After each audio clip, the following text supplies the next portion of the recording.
Allô YouTube et bienvenue sur l'ABC Vlogmas. Aujourd'hui je vais vous parler du galet.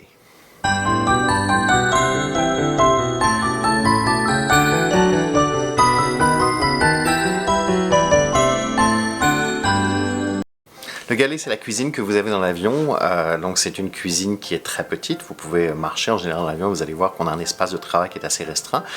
Vous allez trouver des fours, alors ce ne sont pas des fours à micro-ondes, la technologie micro-ondes ne fonctionne pas très bien à bord, ce sont des fours à convection. J'avais fait une vidéo sur comment la bouffe était préparée, je vais vous mettre le lien par ici. Vous avez des frigos en fait qui sont des systèmes réfrigérés sur lesquels on va mettre nos chariots pour garder les aliments frais pendant plusieurs heures, et vous allez vous trouver tous nos équipements qui nous servent pour faire le service, donc les plateaux, les verres, etc. Toute la vaisselle. C'est un endroit qui est très bien organisé. Le service de catering va mettre les produits à un endroit spécifique, ça fait que lorsqu'on arrive, on sait tout de suite où se trouvent les affaires. C'est pas aujourd'hui ça se trouve à droite, demain ça se trouve à gauche. Tout est mis selon un standard très précis que la compagnie aérienne a décidé.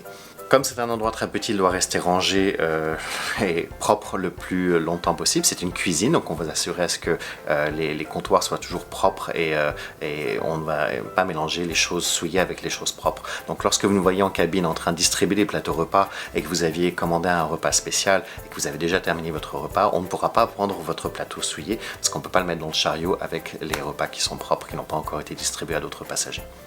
Certains agents de bord considèrent le galet comme leur droit très privé, donc n'aiment pas trop à ce que les passagers y passent. Moi, j'ai pas de problème à ce que vous veniez nous rendre visite et parler avec nous. Ça rend le vol un petit peu moins long et plus intéressant de savoir pourquoi nos passagers voyagent avec nous aujourd'hui. Donc c'est à vous de juger un petit peu quelle est l'atmosphère à bord, mais en général, on aime bien pouvoir parler avec nos passagers.